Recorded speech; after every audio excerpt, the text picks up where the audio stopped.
परम तारक त्रिलोकेश्वर अखिल ब्रह्मांडेश्वर परमात्मा महावीर देवनी साधनानी आंतरकथा। प्रभुए दीक्षा લીધી અને વિહાર કર્યો। પહેલું જ સૂત્ર પ્રભુની સાધનાનું અસંગ દશાનું સૂત્ર છે। અહુણા પવ્વયે રીતા। પ્રભુએ હમણાં દીક્ષા લીધી અને તરત જ પ્રભુએ વિહાર કર્યો। બહારથી અને ભીતરથી સંગ આમ પણ ચાલી ગયેલો હતો। દીક્ષા પહેલાના 2 વર્ષમાં પ્રભુએ લગભગ અસંગ યાત્રા જ કરેલી। એ અસંગ યાત્રાનું ચરમ શિખર પ્રભુ વિહાર કરે છે। અસંગ યાત્રા પ્રભુની શરૂ ન કોઈ પદાર્થો જોડે પ્રભુને સહયોગ છે, ન કોઈ વ્યક્તિ જોડે પ્રભુને સહયોગ છે, ન કોઈ ઘટનામાં પ્રભુએ જવાનું છે। પ્રભુએ માત્ર ને માત્ર સ્વની અંદર જવાનું છે। એક ઘટના પ્રભુના સાધના જીવનમાં આવે છે। પ્રભુને ગંગા નદીની પેઢે પાર જવાનું છે। પ્રભુ લગભગ મૌનમાં રહે છે। ગંગા નદીના કિનારે આવ્યા। એક હોડી તૈયાર હતી સામે પાર જવા માટેની। હોડી વાળાએ પૂછ્યું, જોવું છે તમારે પેલે પાર તો બેસી જાઓ। પ્રભુ અંદર બિરાજ્યા। હોડી સામે પાર પહોંચી। ભારતની અંદર આપણા દેશમાં ક્યારે પણ ન બની શકે એવી એક ઘટના ત્યાં ઘટે છે। ભારતનો સામાન્યમાં સામાન્ય માણસ સંતોનું પૂજક હોય ને હોય। આ હોડી વાળાએ પ્રભુને કહ્યું, પૈસા લાવો, મારી હોડીમાં હું તમને નદીને આ પાર લઈને આવ્યો, પૈસા લાવો। પ્રભુ અકિંચન છે। એ હોડી વાળાએ કહ્યું, જ્યાં સુધી તમે પૈસા નહીં આપી શકો ત્યાં સુધી તમને જવા નહીં દો। બપોરના 12 વાગેલા હશે। એ ગંગા નદીની બળબડતી રેતમાં નાવિકે કહ્યું, બેસી જાઓ, જ્યાં સુધી પૈસા તમે નહીં આપી શકો ત્યાં સુધી હું તમને જવા નહીં દઉં। એ બળબડતી રેતમાં પ્રભુ ઉભડક પગે બેસે છે। પલોઠી વાળીને તો પ્રભુ 12.5 વર્ષમાં એક ક્ષણ માટે પણ બેઠા નથી. ઉનાળાનો સમય, બપોરના 12 વાગેલા, ગંગા નદીની રેતી અત્યંત ગરમ થયેલી, આપણે 2 ડગલા કે 4 ડગલા ચાલીએ આપણા પગે ફોડલા પડી જાય એવી ગરમી, અને એમાં પ્રભુને 2 કલાક સુધી બેસવાનું થાય. 2 કલાક પછી એક પરિચિત વ્યક્તિ ક્યાંથી નીકળી? અરે, આ તો સિદ્ધાર્થ રાજાના કુમાર, વર્ધમાન કુમાર. પૈસા આપી દીધા, પ્રભુ ત્યાંથી વિહાર કરે. બહુ જ મજાની વાત આચાર્ય ક્ષેત્રમાં ભગવાન સુધર્મા સ્વામીએ કહ્યું કે પ્રભુ ગંગા નદીને પેરે પાર હતા, પ્રભુ હોડીમાં બિરાજમાન હતા, પ્રભુ બળબળતી રેતમાં બેસેલ હતા, અને અત્યારે પ્રભુ વિહાર કરી રહ્યા છે. ચારે પરિસ્થિતિમાં પ્રભુની મનોદશામાં કોઈ જ ફરક નહોતો. પ્રભુ માત્ર ને માત્ર સાધનામાં હતા. ગંગા નદીને પેરે પાર પ્રભુ હતા, ત્યારે પણ વર્તમાન યોગમાં હતા. હોડીમાં પ્રભુ બેઠેલા, ત્યારે પણ વર્તમાન યોગમાં. બળબળતી રેતમાં બેઠેલા છે, ત્યારે પણ વર્તમાન યોગની સાધના. અને વિહાર ચાલુ થયો તો પણ વર્તમાન યોગની સાધના. એક પણ પર્યાય, પ્રતિકૂળ પર્યાય પ્રભુની સાધનાને ટસથી મસ્ત કરી શકતો નથી. આપણને તો સહેજ તાવ આવ્યો એટલે પ્રતિક્રમણ બાજુમાં આવી.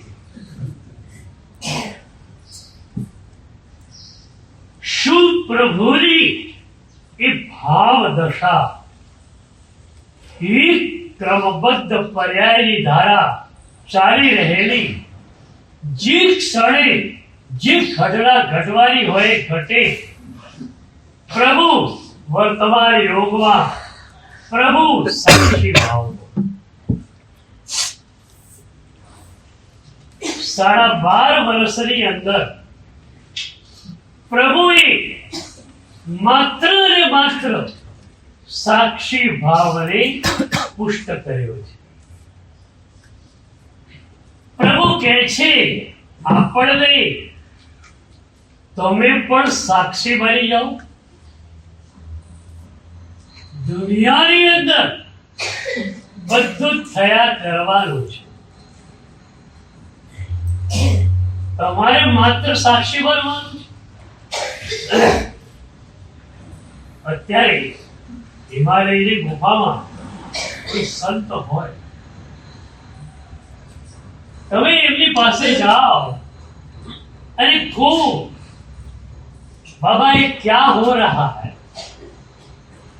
ये कोरोना आ गया, ऐसा हो गया, ऐसा हो गया, बाबा ये क्या हो रहा है? त्यारे ये संत तमने कैसे, ये तो होता ही रहता है, ये तो होता ही रहता है. दत्तन से पट्टन बनता है, पट्टन से दत्तन बनता है, ये तो सब होता ही रहता है. उसमें मत जाओ, तुम्हारे स्वयं भी यात्रा करो. बाहर तो ये सब हो ही रहा है और होने ही वाला है, तुम क्या करोगे? સાક્ષી બની જવાનું છે. બધું થયા કરશે, તમે માત્ર એને જોનાર છો. મહોપાધ્યાય યશોવિજય મહારાજે જ્ઞાન સારમાં કહ્યું, સ્વભાવ સુખમગ્નસ્ય જગત તત્વાવલોકિનઃ કર્તૃત્વં નાન્ય ભાવાનાં સાક્ષીત્વં અવશિષ્યતે. તમારે સાક્ષી બનવું છે, બોલો, બનાવી દઈએ. કર્તૃત્વમાં પીડા જ પીડા છે, સાક્ષી ભાવમાં મજા. દીકરીના લગ્ન હોય એ વખતે દીકરીનો પિતા કેટલી ટેન્શનમાં હોય, કેટલા સ્ટ્રેસમાં હોય. ક્યાંક જાણે જાઓને હોટેલમાં ઉતાર્યા છે, ફોન પર ફોન આવે છે, અહીં કોઈ વ્યવસ્થા નથી, બાથરૂમમાં પાણી આવતું નથી, અહીં કોઈ નાસ્તાની વ્યવસ્થા નથી, ચા બરોબર મળતી નથી. એ ફોન પૂરો થાય તે બીજી હોટેલમાંથી ફોન આવે, તમે કઈ જગ્યાએ ઉતારો આપ્યો છે એ ઠેકાણું જ નથી. એનું જાનૈયા જલસામાં હોય, એ કન્યાનો બાપ સ્ટ્રેસમાં છે. કેમ? કર્તૃત્વ એની પાસે છે. હું એટલું સરસ દીકરીનું લગ્ન કરું કે લોકો પણ મોંમાં આંગળી નાખી જાય. બસ આ કર્તૃત્વ, આ અહંકાર પીડા જ પીડા. અને અમે લોકો હંમેશ માટે મજામાં, કે કઈ કરવું જ નથી, કશું જ કરવું નથી, માત્ર સાક્ષી ભાવમાં રહેવું છે. તો ઉપાધ્યાયજી ભગવંત કહે છે કે તમે પણ સાક્ષી બની શકો છો. અરે આપણે કોઈ એમાં પંચવર્ષીય યોજના કાઢવાની નથી. નાવ એન્ડ હિયર, આજે બનવું છે. સાક્ષી બનો, મજા જ મજા. તો એમણે કહ્યું, જગત તત્વાવલોકિ.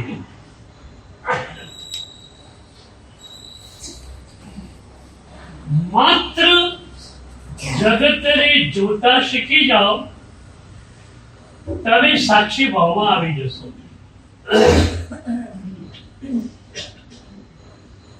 જગતમાં બે જ વસ્તુ મુખ્ય છે, દ્રવ્ય અને પર્યાય. જેમ કે આત્મદ્રવ્ય શાશ્વત જ છે. અનંતકાળથી આપણે હતા અને અનંતકાળ સુધી આપણે રહેવાના છે. હા, પર્યાયો બદલાયા. અત્યારે મનુષ્ય જીવનમાં છીએ તો મનુષ્ય જીવનનો પર્યાય આપણા માટે ખુલેલો છે. એમાં બાળક હતા આપણે ત્યારે બાળપણનો પર્યાય ખુલેલો, એ પછી યુવાનીનો પર્યાય ખુલ્યો, પછી વૃદ્ધાવસ્થાનો પર્યાય ખુલ્યો, ક્યારેક રોગનો પર્યાય ખુલે. હવે સાધના એક જ છે કે પર્યાયોને માત્ર જોવા.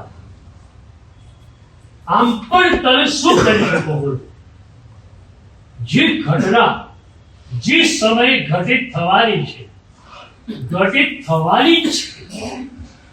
અનંત કેવળ જ્ઞાની ભગવંતોએ એ ઘટનાને એ સમયે ઘટિત થતી જોયેલી છે. તો અનંત કેવળ જ્ઞાની ભગવંતોનું જ્ઞાન મિથ્યા થવાનું નથી. તો જે ક્ષણે જે ઘટના ઘટવાની છે એ ઘટવાનું છે.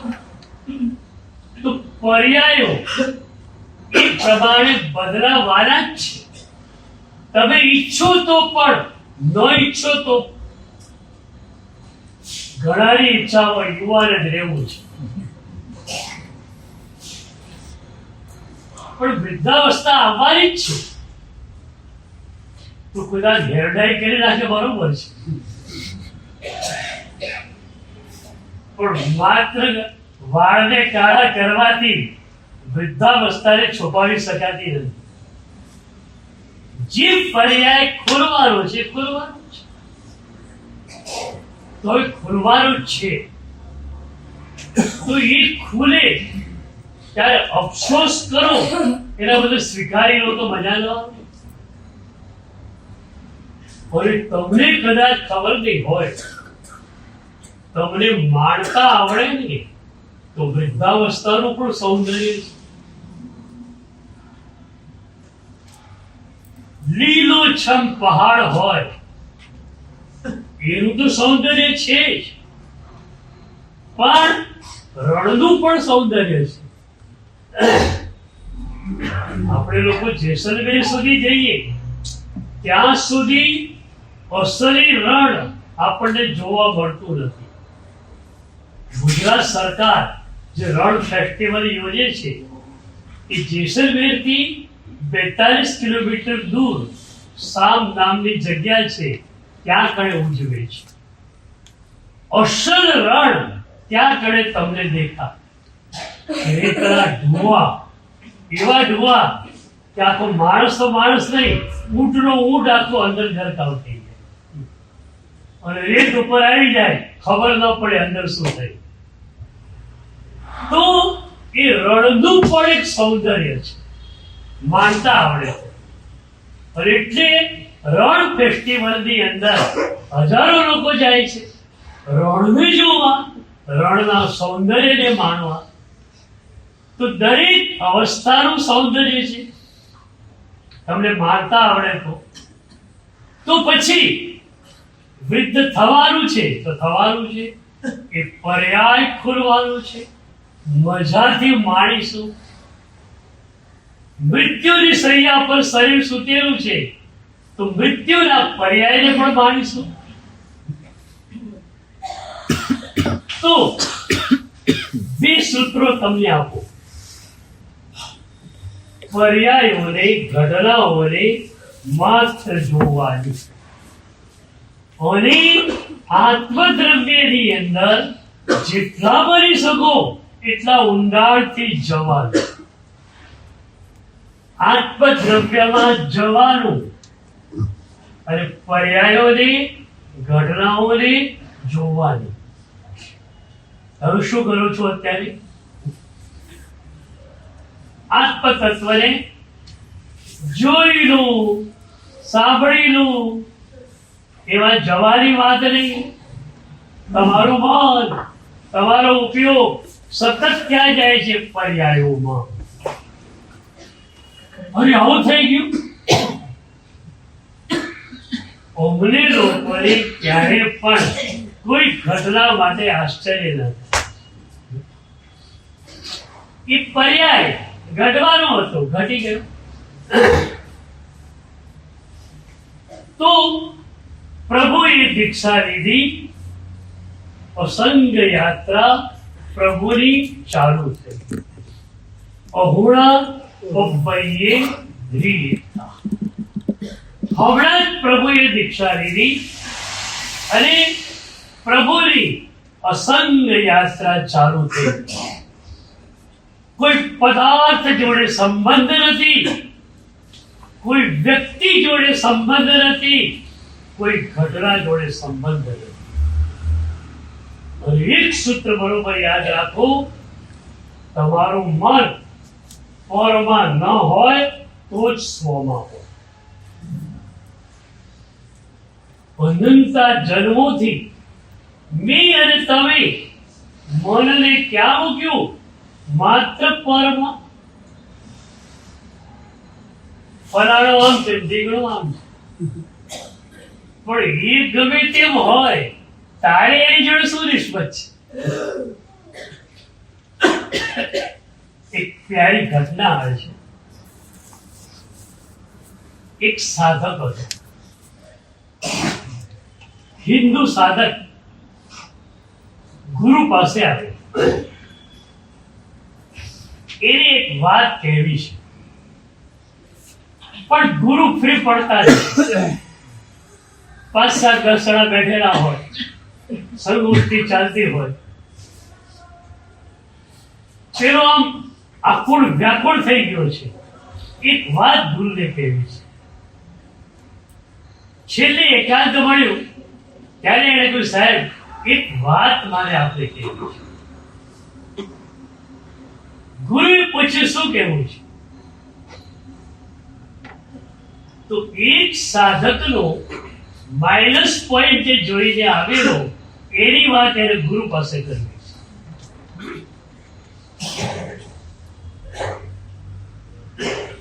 ગુરુ બહુ મજાના હતા.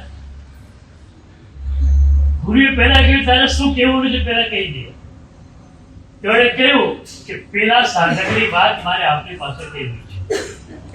હવે એ સાધક બહુ જ પ્રસિદ્ધ હતો અને એના જીવનના એક માઇનસ પોઈન્ટની વાત આને ગુરુ પાસે કરવી છે. ગુરુએ એને 3 સવાલ કર્યા. ગુરુ કહે છે, તારી વાત સાંભળવા હું તૈયાર નથી. પહેલા તું મારા 3 પ્રશ્નના જવાબ આપ. પહેલો પ્રશ્ન,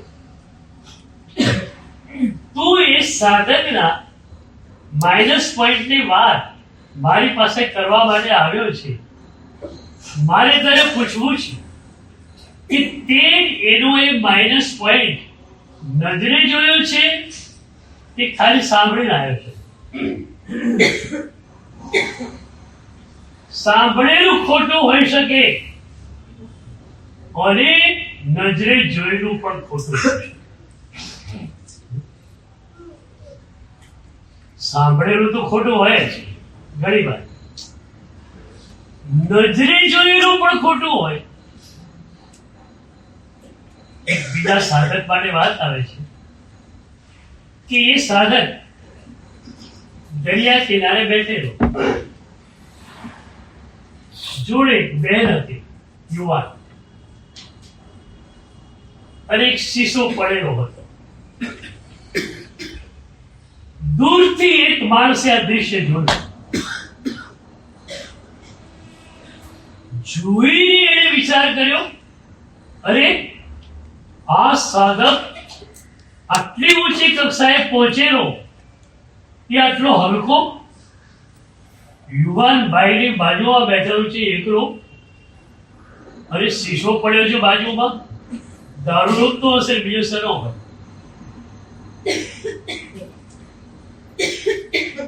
પાછળથી એને ખબર પડી કે જે બેન હતી એ એની સગી બેન હતી અને પેલા શીશામાં માત્ર પાણી જ હતું પીવું. નજરે જોયેલું પણ ખોટું. નજરે જોયેલું ખોટું કેમ હોય છે તમને સમજાવો. તમારી બુદ્ધિ છે એ દોષને પકડનારી. કેટલા સદગુરુઓ પાસે જઈ આવે, કેટલા સાધકોને, કેટલા સાધર્મિકોને મળ્યા. સાચું બોલો, કેટલાના પ્લસ પોઈન્ટ તમે જોયા, કેટલાના માઇનસ પોઈન્ટ છે. પહેલી વાત તો માઇનસ પોઈન્ટ જોવાનો આપણને અધિકાર જ નથી. અને જોયા તો ખોટી રીતે જોયા. એ માણસ હતો ઊંચી કક્ષા ઉપર, તમે તમારી કલ્પનાનું લેવલ નીચું, એના કારણે એને નીચી કક્ષાએ ઉતારીને જોયો. તો ગુરુએ પેલા સાધકને પહેલો સવાલ કર્યો કે તું જે વાત કરે છે એ જોયેલી છે કે સાંભળેલી? સાહેબ સાંભળેલી. તો ગુરુએ સામે પૂછ્યું, સાંભળેલું ખોટું ન હોય? એને બીજા પાસે સાંભળેલું હોય, બીજાએ ત્રીજા પાસે સાંભળેલું હોય. અને માણસો બહુ ઉદાર હોય છે. ઘટના આટલી નાનકડી હોય અથવા ન પણ હોય, પણ મરી મસાલો ભભરાઈની આગળ હેન્ડ ઓવર કરતા જાય. મારા તરફથી થોડું આટલું ઉમેરું. બીજો સવાલ ગુરુ કરે છે, તું જે વાત મને કહેવા જઈ રહ્યો છે એ મને કહેવાથી તને કોઈ લાભ ખરો? તું કોઈના માઇનસ પોઈન્ટની વાત કરે, એક વાર નહીં, બે વાર નહીં, 4 વાર, અને મારી પાસે તો 5મી વાર આવ્યો હશે કદાચ, પણ મારે તને પૂછવું છે કે તું એના માઇનસ પોઈન્ટની વાત કરે એથી તને કોઈ લાભ ખરો? એક બહુ મજાની વાત છે. પેલો ઊંચી કક્ષાનું સાધક છે અને એના માઇનસ પોઈન્ટની વાત કરવી છે, તો એના કારણે શું થાય કે ભાઈ આટલી ઊંચી કક્ષાનો માણસ એ આટલો ગુસ્સો કરતો હોય તો આપણે ગુસ્સો કરી એમાં નવાઈશું, મેળવીશું આમાં. એટલે ગુરુએ બીજો સવાલ કર્યો, તું મને કહેવા જઈ રહ્યો છે, તું મને કહીશ, પણ એથી તને શું લાભ થશે? ત્રીજો સવાલ, તું મને સંભળાવે કે કોઈને પણ સંભળાવે, એટલે સાંભળનારને આ ઘટના સાંભળ્યા પછી કોઈ લાભ થવાનો ખરો?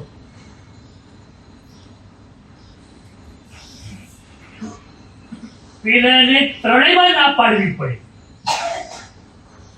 ઘટના જોયેલી નથી, સાંભળેલી છે. ઘટના હું કહું એમાં મને કોઈ લાભ થઈ શકે, ઘટના બીજાને સંભળાવું તો સાંભળનારને કોઈ લાભ થવાનો નથી. તો ગુરુ કહે છે તને જેમાં ફાયદો નથી, સાંભળનારને જેમાં ફાયદો નથી, એમાં તારે ટાઈમ વેસ્ટ કરવો છે.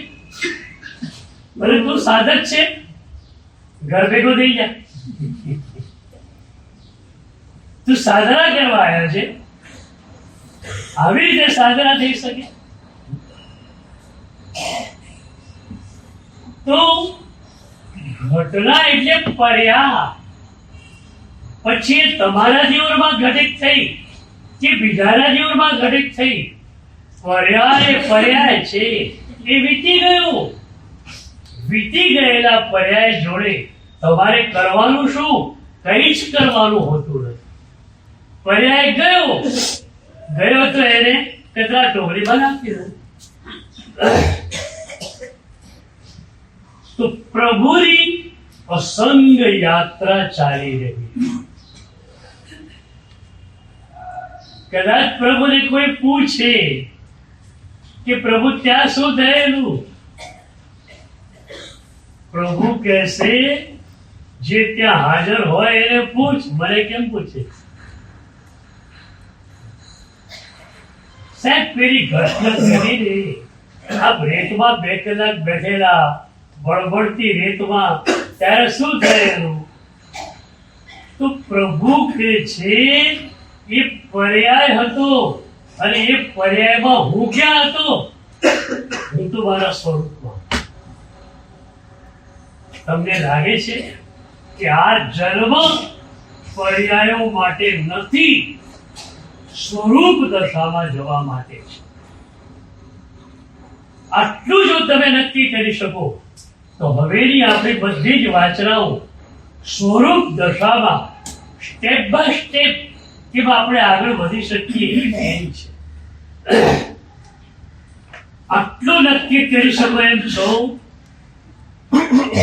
કે પર્યાયોમાં જવું મિનિંગલેસ છે. બોલો, જે ઘટના સવારે 6 વાગે ઘટી ગઈ, તમે આખો દિવસ એને યાદ કરશો, આમ થઈ ગયું, આમ થઈ ગયું, આમ થઈ ગયું, પણ એ યાદ કરવાથી કર્મ બંધ તમે કરવાના જરૂર, પણ ઘટના બદલાવાની ખરી? એ ઘટના રિપ્લેસ થવાની ખરી? ઘટના તો ઘટી ગઈ, એ ગધેડા જોડે તમે શું કરી શકો છો? કાંઈ જ કરી શકતા નથી. તો ઘટનાનો સ્વીકાર કરતા શીખવું છે. જે પણ ઘટના ઘટે, સારી કે નસી, સ્વીકાર કરો ઘટનાનો. મને હમણાં પૂછવામાં આવ્યું એક વાર કે પ્રભુની સાધનાને એક શબ્દમાં મૂકવી હોય તો એ એક શબ્દ કયો હોય? તો મેં કહેલું કે સર્વ સ્વીકાર.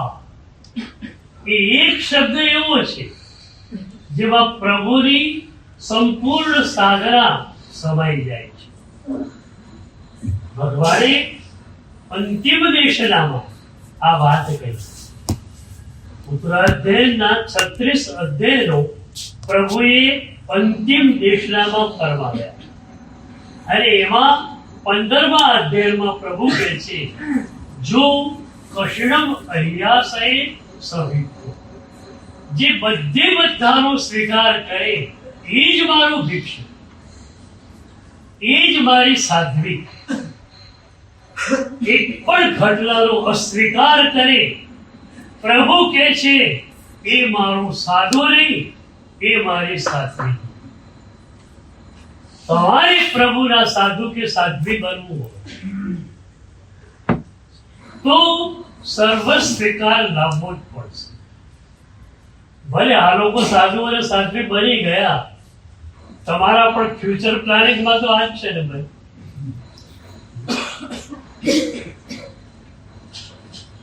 મારી ઉદ્ધારની વાચનામાં હું ઘણી વાર કહેતો હોઉં છું કે માળ પહેરાઈ ગઈ, 35 થઈ ગયું, 28 થઈ ગયું, એટલે ચરવડો પરિપક્વ થઈ ગયો. ચરવડાનું કામ પૂરું થયું અને પછી સીધું આ રજો હરણાવી જાય. એ તમારા બધાના ફ્યુચર પ્લાનિંગમાં તો આ જ છે ને. એક વાત પૂછો, આમ સપનું શેનું આવે? સમૂહ દીક્ષા મહોત્સવમાં ગયેલા 20 મુમુક્ષુઓની દીક્ષા હતી. 8 વર્ષના બાળકથી માંડીને 60 વર્ષના વૃદ્ધ સુધીના બધા જ એમાં સામેલ હતા. યુવાનો પણ 15-17 હતા. તમે એ દીક્ષાનો મહોત્સવ માણ્યો. સાચું કહેજો, એ રાત્રે તમારા સ્વપ્નમાં એવું આવે કે તમે તૈયાર થઈ ગયા છો, ગુરુ ભગવંત બિરાજમાન છે, નાળ બિરાજમાન છે, ચતુર્મુખ પરમાત્મા આવી ગયા છે, અને તમે ધોતી અને કેશ પહેરી ચરણો લઈ અને નાળને ફેરા ફરી રહ્યા છો. તમારી દીક્ષાની વિધિ ચાલુ થઈ ગઈ. આવું સ્વપ્ન આવ્યું ક્યારે?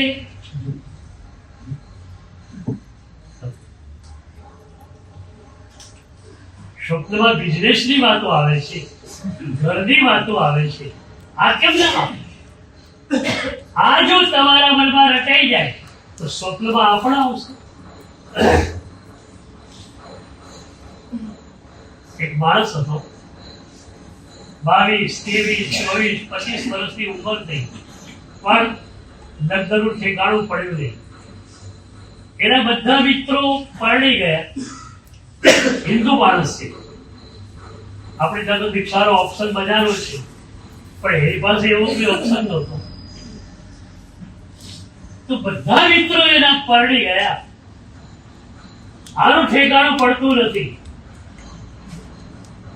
હવે છે ને રાત દિવસ વિચારશે ના આવે લગ્નના.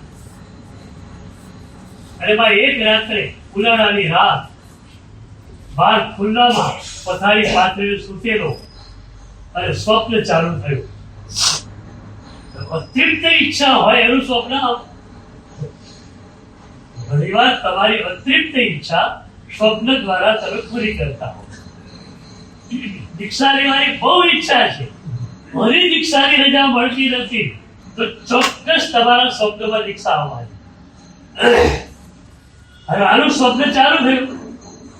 સ્વપ્નમાં એ જ ચાલે છે, દગદરી વિધિ.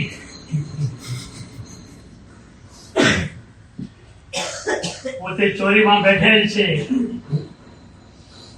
કન્યા પણ સામે બેઠેલ છે, ગોર મહારાજ વિધિ કરાવી રહ્યા છે અને કહે છે, લેવો તમારો હાથ આપો, હાથ મૂકો કન્યાના હાથ ઉપર. આ ભાઈ તો તૈયાર જ હતા વર્ષોથી. હાથ દેનાર કોઈ નતું, આપના તો તૈયાર જ હતું.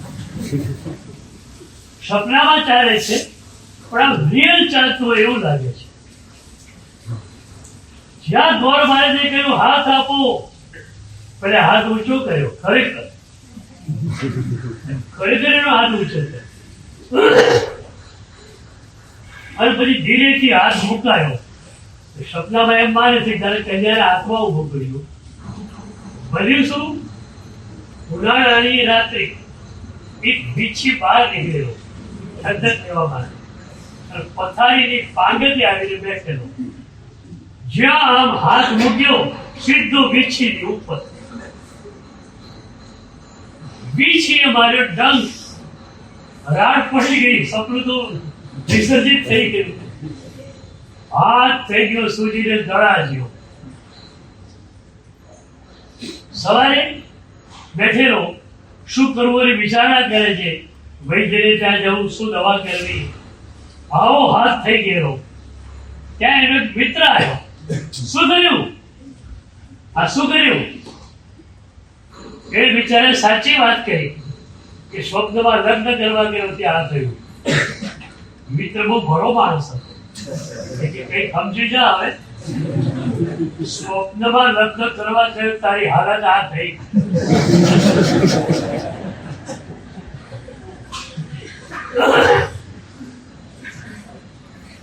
તો સાચું લગ્ન કરવા જઈશ તો તારી હાલત શું થશે?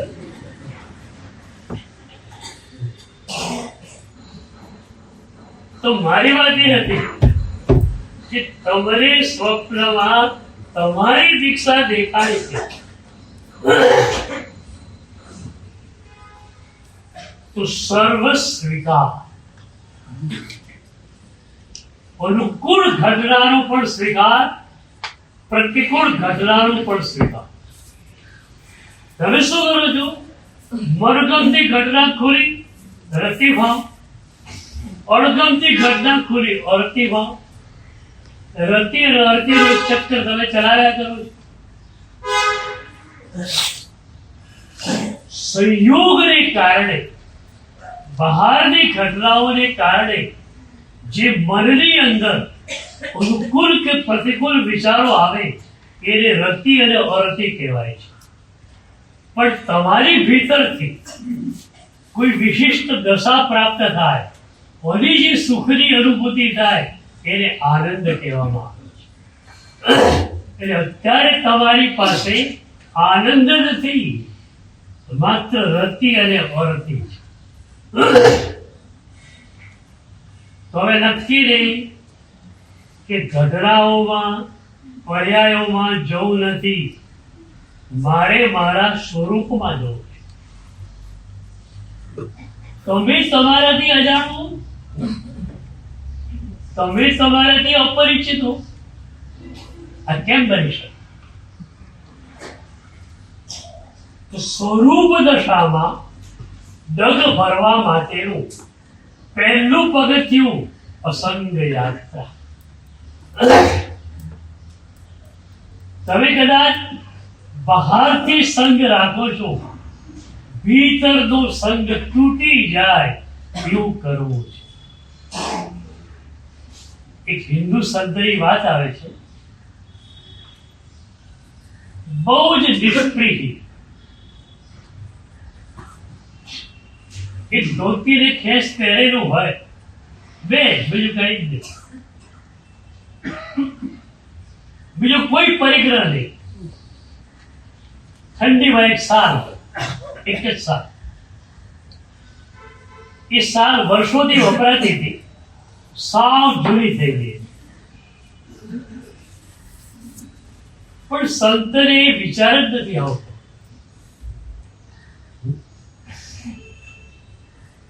મેં ઉપવાસની વ્યાખ્યા કહેલી, ખાવાનો વિચાર જ ના આવે ઉપવાસ. કેમ? સાધુ મહાત્માને કપડા મેલા છે એ ખ્યાલ જ આવતો નથી, કપડા ફાટી ગયા છે એ પણ વિચાર આવતો નથી. તો સાવ ફાટી ગઈ છતાં એને વાપરતા. એક ભક્ત હતો એનો, કાશ્મીર ગયેલો. કાશ્મીરમાં સરસ મજાની શાલ જોઈ. એને થયું ગુરુ માટે એક શાલ લેતો. તમે કાશ્મીર જાઓ ને તમને શું યાદ આવે? હજુ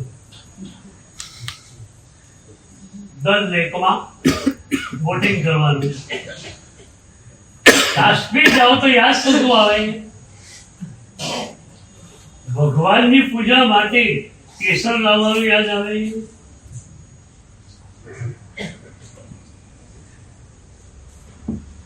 દીકરા કે દીકરીના લગ્ન માટે ખરીદી કરવા નીકળ્યો દાગીનાની, ત્યારે સૌથી પહેલા યાદ શું આવે? મારા પ્રભુ માટે એક નાનકડું મુકુટ પહેલા લઈ લઉં. શરૂઆત શેનાથી કરો? ખરીદી.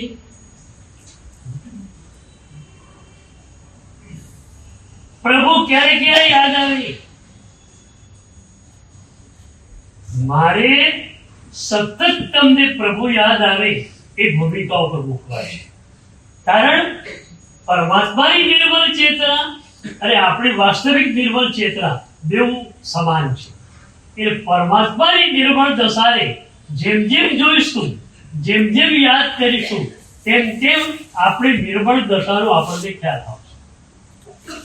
તો પેલા ભક્તને ગુરુ યાદ આવ્યા હતા. તમને પ્રભુ ક્યાં ક્યાં યાદ આવે? સાચું કહેજો, ક્યાં ક્યાં યાદ આવે? ઓફિસે જાઓ યાદ આવે. પેલા દીવો વિગેરે કરો પ્રભુના ફોટાને. બરોબર? ગુરુ મહારાજ હોય તો એમને પણ વંદન કરો ફોટામાં. શેના માટે? શેના માટે?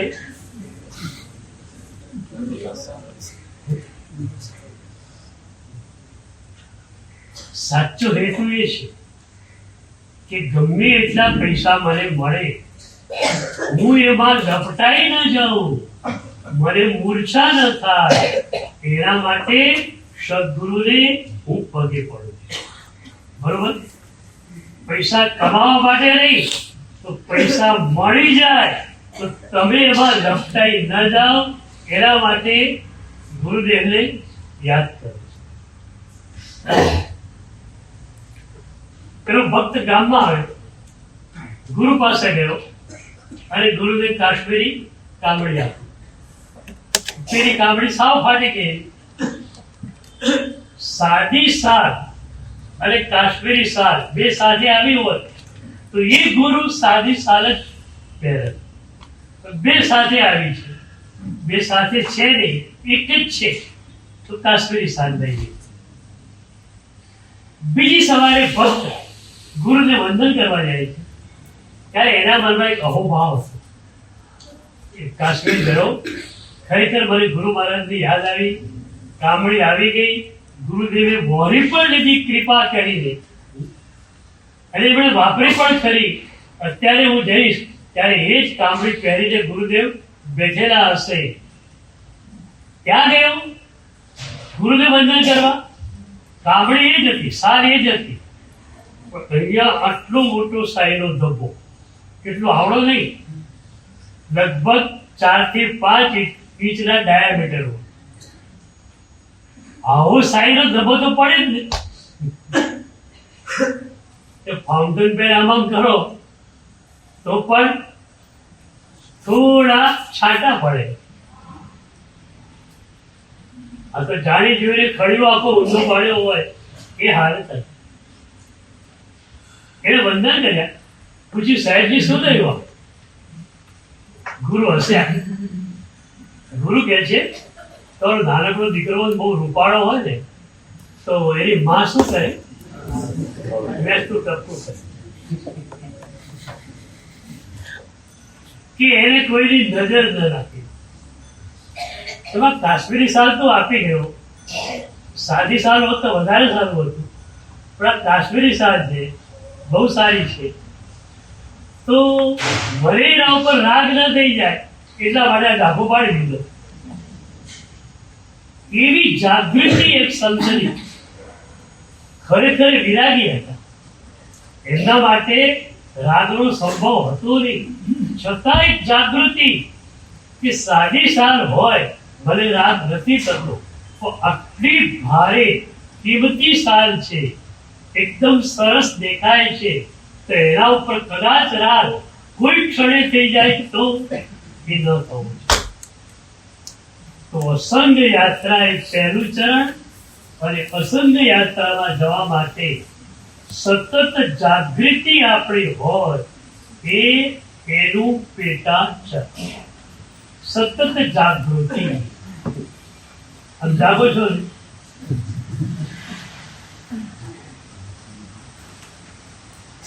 પ્રભાવમાં જાઓ એને શાસ્ત્રો નિદ્રા કહે છે, એ ઊંઘવાની નથી. તમે સ્વમાં આવ્યા તો જાગ્યા કહેવાય. અમારી જાગવાની પરિભાષા અલગ છે. જાગૃતિ એટલે શું? જાગતા છે. પણ હવે એને શોકવર્ડ જાગૃતિ, તથાકથિત જાગૃતિ કહી. કારણ તમે સ્વપ્નમાં હો તો પણ વિકલ્પોની હારમાળા ચાલતી હોય, તમે જાગતા હો તો પણ વિચારોની હારમાળા ચાલતી હોય. તો તમારા સ્વપ્ન કરતા તમારી આ જે જાગૃતિ છે એનું મૂલ્ય ઊંચું નથી. તો વાસ્તવિક જાગૃતિ એ છે જ્યાં તમે સ્વરૂપને પોતાની સ્થિતિ સમજી બેઠા છો અને સ્વરૂપમાં જવા માટે તમે કોશિશ કરી રહ્યા છો. તો પ્રભુ પોતાની સાધના યાત્રા દ્વારા બતાવે છે કે અસંગ યાત્રા એ સાધનાનું સ્વ તરફ જવાનું સૌથી પહેલું ચરણ છે. અમારી પાસે પદાર્થો ઓછા છે અને એટલે અમારા માટે અસંગ યાત્રા સહેલી છે. એ જ રીતે વ્યક્તિઓનો સંપર્ક પણ બહુ ઓછો છે. જવાનગર 4 મહિના રોકાણા, તમે બંધન કરવા આવ્યા, ધર્મ નામ આપી દીધો, પૂનમને જઈશું આમ, જવાનગર આમ.